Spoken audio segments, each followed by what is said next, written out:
All right, 2.0. is everybody ready to start the workshop?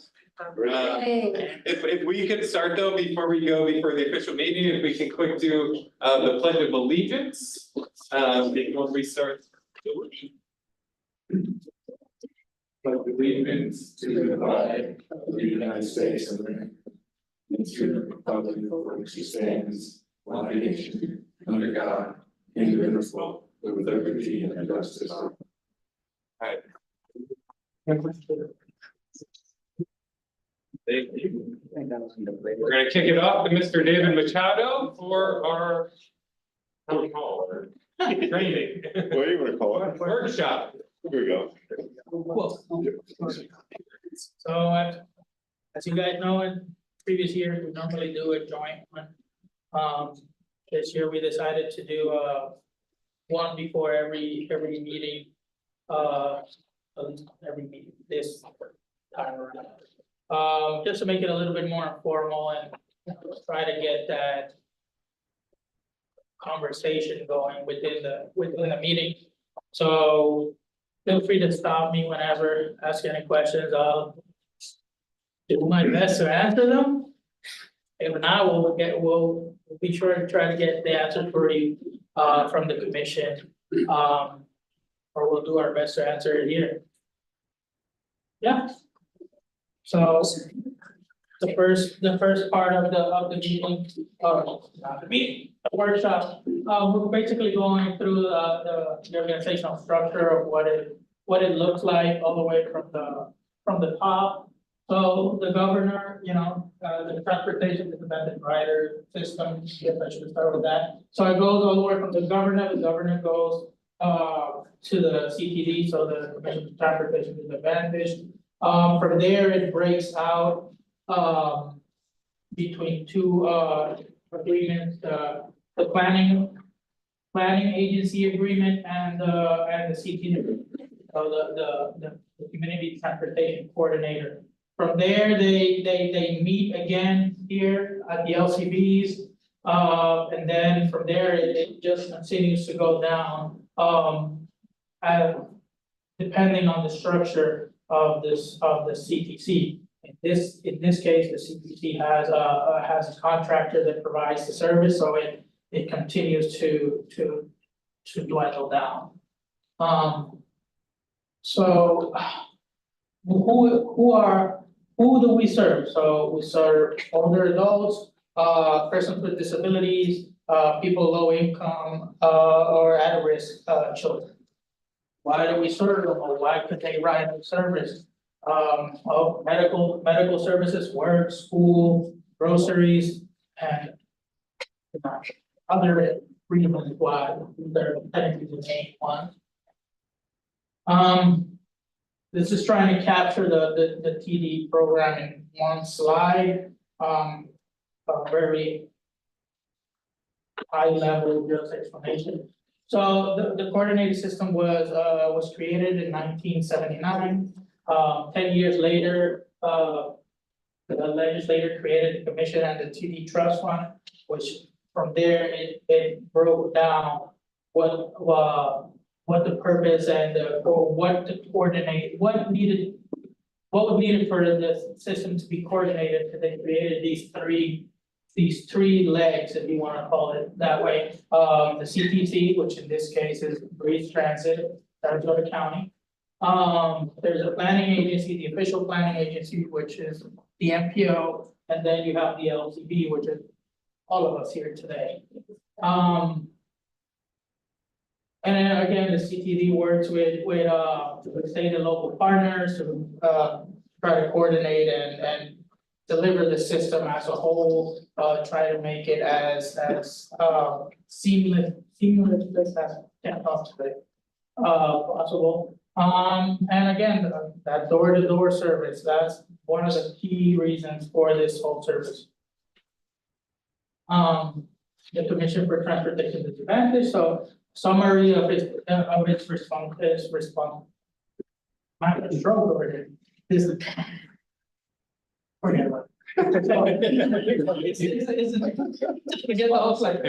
It's an independent agency that, that administrates, administrative is housed at the DOT, at the Florida DOT, with a board that's appointed by the governor. Again, it administrates the TD trust fund and it disperses the funds accordingly. It develops policies and procedures for the system as a whole. And it approves those contracts we mentioned earlier, the CTD contract and the planning agency contracts or agreements. Like I said, it designates a planning agency if it was outside of the MPO. This is just a snapshot of what the fundings look like for this last year or this year. From the last time we met for this workshop last year, I can tell you that the funding went up roughly $1 million. And that's basically how it's broken down. So there again, we go back to the agreement. So there's three main agreements. There is the memorandum of agreement. There's a trips and equipment grants, and there's the Shirley Conroy grant. Trips and equipment grant is what the agencies use to either they can pay for the trips, which is what the county currently uses this grant for. You're still not purchasing any equipment with it, correct? We are not. So it's the Sarasota County uses it strictly to pay for the trips. Again, well, as we all know, the TD funds are very limited. It covers about a small percentage of what the actual whole system costs to run. And then the Shirley Conroy grant is a competitive grant which agencies can apply for new innovative items that they may wanna try out, like access to the fixed route service. It goes on to. On the trip and equipment grant, there is a grant that is on the newer side, which is called the ISD grant, which also helps to supplement all these innovative and items that any transit agency may come up. This year, there was 8 applications for it. The allocation, the legislative session allocated $3 million for the ISD grant. A lot of those projects that were submitted under the ISD grant were just a continuation of the projects that were done before. The designated planning agency, aka the MPO in this case. So what are our responsibilities? So it's a regional, it may be a regional planning agency or other local organization performing planning activities for a service area. It assists the CTC and the LCB in coordinating and implementing the TD program. It staffs and appoints the LCBs, as you all may know about that already.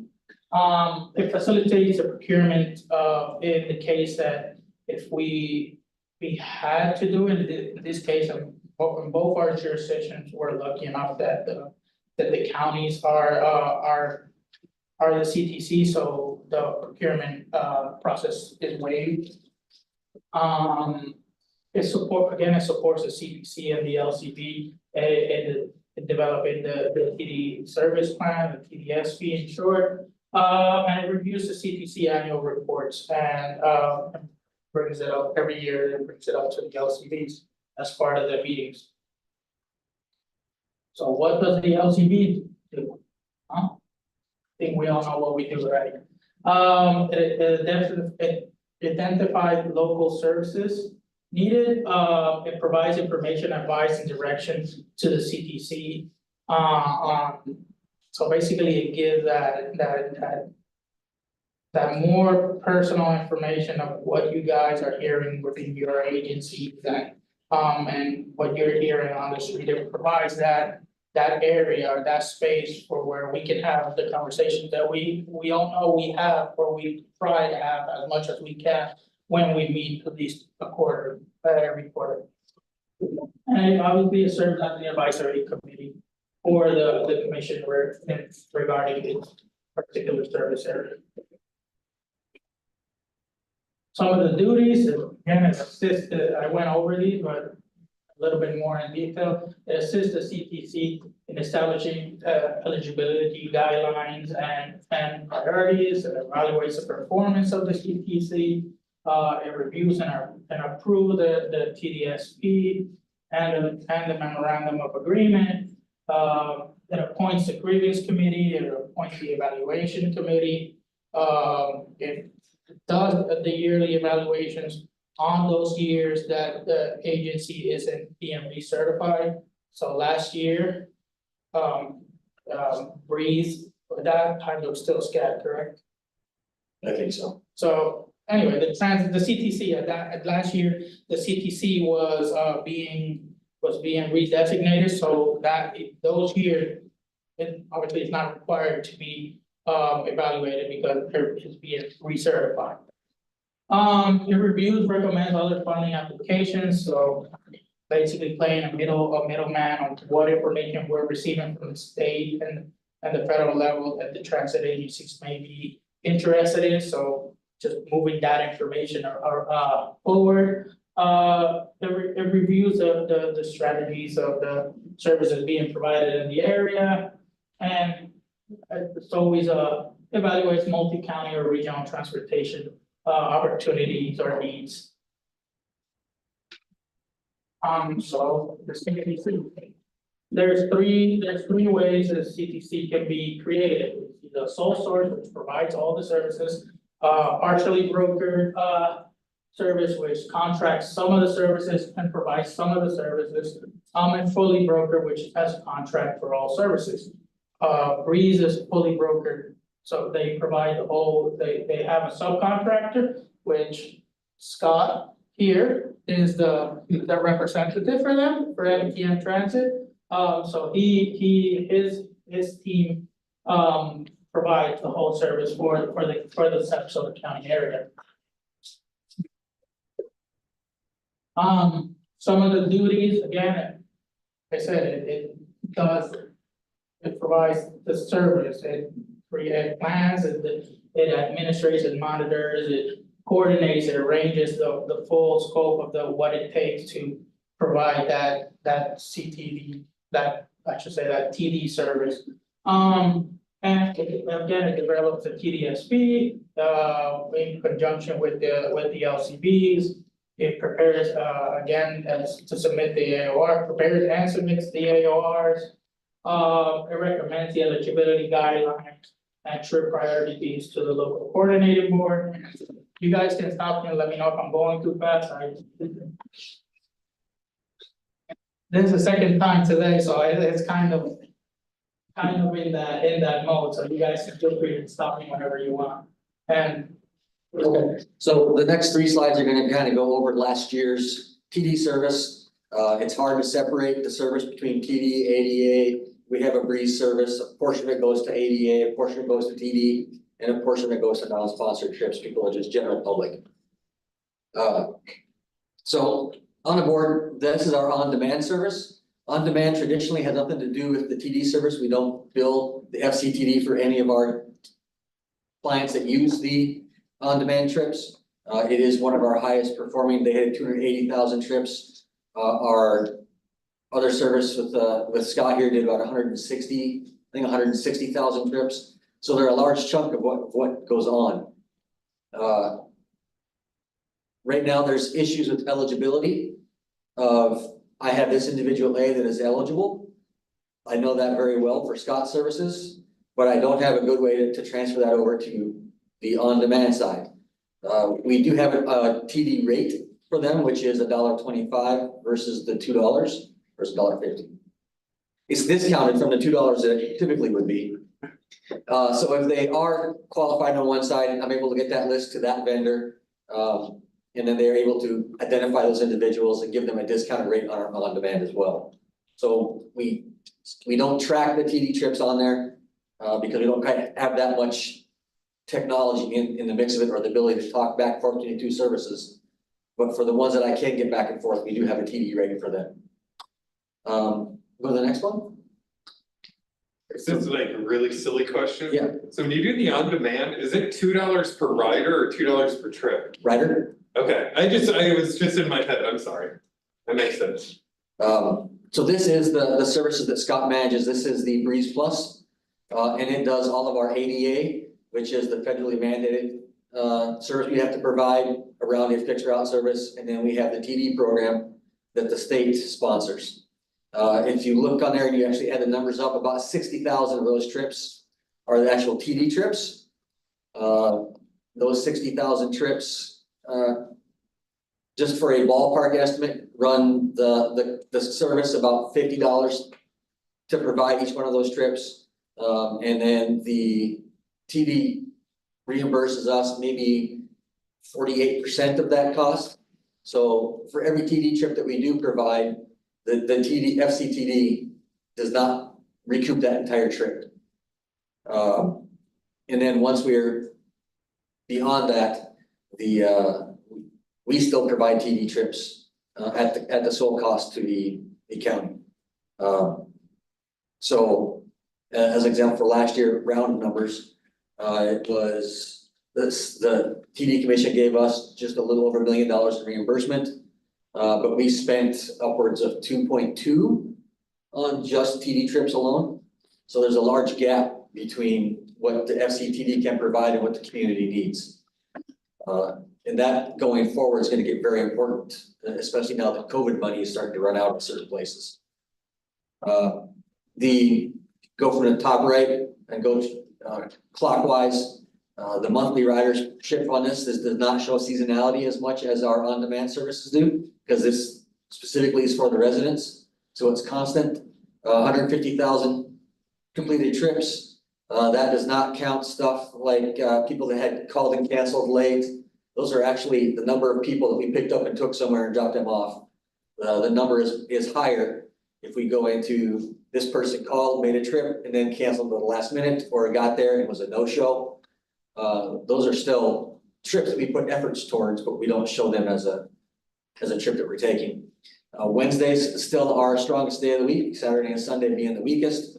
And then 2 o'clock is our busiest hour, followed by 7. So 7 to 2 is our busy time for this. Education is still the bulk of our trips, and education can be anything from going to school, going to an after-school program, could be going to at the Haven, the Haven, yeah, or the Loveland down in Venice. Now there's a Haven in Venice as well. So that's where a bulk of our stuff goes. The next one I think was medical, and that one's going to encompass most of our trips that are dialysis or to your doctor's appointments that are very specific for that. Then you get into work-related and recreational after that. We do a fair amount of recreational trips on there. And as we noted a few minutes ago, that with the COVID money starting to dry up, the importance of prioritizing trips is going to become more and more important. And the LCB is going to be brought into that a little more. As we get towards this, we got to start looking at what's available to us and who we are trying to transport and to where. A little over 1.6 million miles, which is, I don't know, pretty good. We only had 2 accidents last year, I think, that were noteworthy. I mean, they're doing really good on the safety side.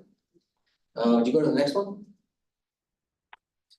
This is our airport transfer service. Should have seen something similar to this with Manatee this morning. It's the same thing. The cross-county transportation is a challenge. We've only got that one transfer point at the airport. It turns into a real pain if somebody lives in Lakewood Ranch over here and has to go to a dialysis that's just across the border. They have to go all the way across to that spot to the airport and come back and go over there. It is transportation. It's a way to get them there. But you'll notice most of those are work-related. It's people that are trying to get into the county and come to work and then go home from it. In individuals, 70 individuals took 800 rides, 860 rides. throughout the year, so it's not a massive use of the service. You're getting 2 a day maybe. And then the same thing, you look at our times down there, I think it's 8 AM and 4 PM. So again, your work times is gonna show the biggest demand, because that is our biggest travel purpose. Is there another one after that? Okay, all right, so Any question for them? Well, okay, one more, like another thing to look at, if we go back to the one previous, this slide. Some of these trips are very repetitive. There's a lot of funding that goes out to individuals that come from either like food stamps or other services that are state funded or federally funded help. That is a added income to them. They get this help. There are individuals that use this service that get $30,000 a year in transportation services. So it is a very large benefit to a few people. A lot of them only use it 10, 12 times a year, but we've got several that use it well over 300 times a year. So reductions in the service that we'd be able to provide are definitely going to have large impacts on a small subset of individuals. Some of it may not affect at all, but those individuals that take 300, 400 rides a year, any changes is going to be drastic to them. That is all I have. Any Any questions? reason why Wednesday's so high? Just in general? You guys know what goes just. I get the Friday, it's like the end of the week, and maybe people reckon like, it seems odd that Wednesday's so much higher than the. I'm gonna guess Wednesday is the day trip day. I don't know. It's consistently higher. I mean, you look at the numbers, it's not massively higher. But every year we do this, it's Wednesday is the Yeah. day. I think that revolves a lot around doctor's appointments, certainly dialysis is a part of that. A lot of people like to schedule their doctor's trips in the middle of the week. Yeah. And a lot of doctor's offices are closed on Fridays and things like that, so you get a little bit lower ridership there. So I was trying to bring up the TDSP. Now, in the TDSP, you usually prioritize certain types of trips, correct? Yes. Is that the travel purposes pretty much falling in line with the prioritization? So we don't have any prioritization right now. We have the categories, that's what those are. But we have not come to the point where we've hit a level of service to provide. So we've not had to prioritize. As we either A, become stricter on funding, or we get bigger and we can't provide the service because there's just so much demand, we'll have to start prioritizing. And at that point is when we start prioritizing based on what's in the TDSP and approved by the LCB. All right, so there's no trips that are being turned away at this time because of funding. I have a weird question. Yes. Is Lakewood Ranch gonna become its own county, county? I don't have a good answer for that one. Part of like Manatee County, but it's also in Sarasota County out east, so I'm just wondering if does anyone know anything county-wise, If you, like for legal logbook keep, that is split into both counties as well. We did work with Manatee County to provide on-demand service for the entire breadth of the island. As we expand, and that place does get bigger, transportation is gonna have to be provided there. And it's gonna be one of two ways. It's either going to be one of us is doing it and the other person is helping offset that cost. Or we're gonna do like we have now, where it's going to be, they have their service, we have our service, and there's a junction in the middle. Which is not, that method is not the best for the passenger, but it's going to be the easiest and probably most productive one for the governing agencies. and also, I'm sorry, also because out on Clark Road, they're building a lot more out east, so I don't know how far the buses or transportation goes out that way. Do you have a projection or anything? So Because like, I'm like, how far east on Clark did it go? right now, yeah, I think everything is west of 75. Is there anything that goes east of 75 right now on the buses? Just the one route to International Trade Center, or something. What we do though is we sit down and now that we have a lot more data than we did in the past, we're able to look at propensity, population, what's going on, what the growth is supposed or projected to be in that area. And we have tried to identify earmarks or key points where we go, okay, this area is starting to look like it needs transportation. Like Welland Park is an example, Welland Park would love to have transportation services down there. Unfortunately, there's not enough demand or enough population density or business to facilitate that. But as they grow, that is going to happen. And it's at those points that we've identified that we're going, okay, this point, right, they've got the business demand is there. People are coming from other places to get there. We can look at putting a fixer out in there. I think the biggest issue is the density of a lot of the new developments. It doesn't really support fixed routes. So it's difficult to try to figure out how would we connect that new development to other areas of the county when the density there doesn't support it. So it's probably going to involve some more innovative alternatives. That's there, makes it use. Mostly the density, for a lot of the new developments, there's a High Hat Ranch, is a large development near Clark Road, and it's proposed for over 10,000 units, but the density is, maybe 2 to 3 units per acre. And they're kind of in little pockets, so it's very difficult for a fixed route system to kind of serve when those neighborhoods are designed like that. There's a lot of population, but just the form of it is challenging. Then you gotta take into consideration the demographics of the population that's moving to places like that. Are they really gonna use public transport? Yeah, most generalizing. Like you would think maybe most people who are transportation disadvantaged elderly live within the closer to the city than out east, where you need a car, where you have something to get into, like, you don't live so far out east, where you don't have as many services and doctors. Generalizing, there's always, outliers and whatnot, but maybe they'll build more medical centers out east too, so it's just kind of future planning, kind of, like I said, it was kind of like a wild, like, what, because they're building so much out there. Like, That is, the TD program is specifically helps you combat that side of it. The problem is that if we aren't able to get the additional funding from that TD side of it, trying to find that in the general taxpayer fund is gonna be more difficult. thank you. For the sake of saving time, I'm gonna try to run through what's right. So level, another step up, in the process is the purchasing agencies. So, some of these, agencies may purchase transportation from the CTD to, for their people, if you wanna call it that way. And if you look at some of the things, some of these agencies are represented within the LCB board. And in general, there may be a few more, there may be a few less, but that's in essence, that's what the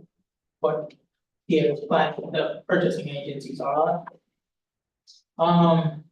So eligibility criteria, so like I said earlier, income, health, ability to pay, so age, physical, mental disability, can utilize public transit. And it goes back to your comment that, a lot of the people that are use this system stay within the areas where, it's easier to be able to, so it'll be interesting as east of I-75 continues to grow, what it would look like, because I think at this point, nobody knows what it'll end up looking like. And a lot of the, like we were talking earlier, not related to this meeting, but the economic hub is still west. So all that, the travel patterns from east, all this building that is happening out east isn't staying east. They're living there, but they're constantly traveling west because 99% of that economic hub is west of I-75, if we wanna call that, you know, the break line. How can we help? So, most of the funding for the TD system comes, from, vehicle registrations. There is an ability for additional help should you choose to. When you renew your vehicle registration, there is a box where you can check the Transportation Disadvantage Trust Fund and donate, to that system. And in general, those are part of the, you know, donate $1 or more. And it all, 100% of that, whatever is collected goes directly to the agency within that area that your registration is tied to. Yeah, can I add a comment to that real quick? Sure. I think for last year, we got $8, this year we got $5. So, sounds great, 100% comes to us, but we gotta get participation in that before it's ever gonna benefit us. Funny you bring that up, because we asked that same question to Manatee County when we did their evaluation. Be great to put as a part of our email signatures and stuff that goes out. I don't know how many people view those email signatures as much, but that would help get some of the word out a little bit. Some upcoming events, our LCB meeting, the next one is September 11th. The next one is November 6th, they'll be held here. There's a CTD meeting in Tampa on June 5th, that's part of the FMPP and DOT Cutter, Professional Development Workshop. And there's the annual training conference and expo is September 23rd and 25th in West Palm Beach, there will also be a TD meeting, CTD meeting there. And then there will be a virtual one on December 11th. Any questions? Dialogue, suggestions? No? But yours, otherwise occupied. We lost our chair. I'm sorry, When is the next update on the TDSP? Today. Today. Sorry, then. But yeah, and that doesn't include the priorities, correct? Or to like be ahead of it, thank you, appreciate it. I know we had it on the class. All right, I'm just wondering if we can get ahead of the curve, before the funding, dries up from, you know, and get that priority list in there, so we can just move forward without any hiccups or anything. The priority list is already in there. The LCP every year reviews it, looks at it, and it goes, is it per year? Shut up. It goes through the list of medical, and the very last one is recreation. So if it gets to that point, the list of priorities, or the way that we would prioritize is already in the TDSP and established by the LCP. But we're not implementing. We are not. As you can, in the workshop. We are done with the workshop. I know that there's a little bit, I think we can do two things at once. They gotta get the presentation up. But I think we could go around for sake of time and do our member introductions. While our PowerPoint is coming up for the official meeting. Do you think that would be okay? You go first. Sure. Should we call the meeting to order at 1:36 p.m. on May 15th? Welcome. We've already done the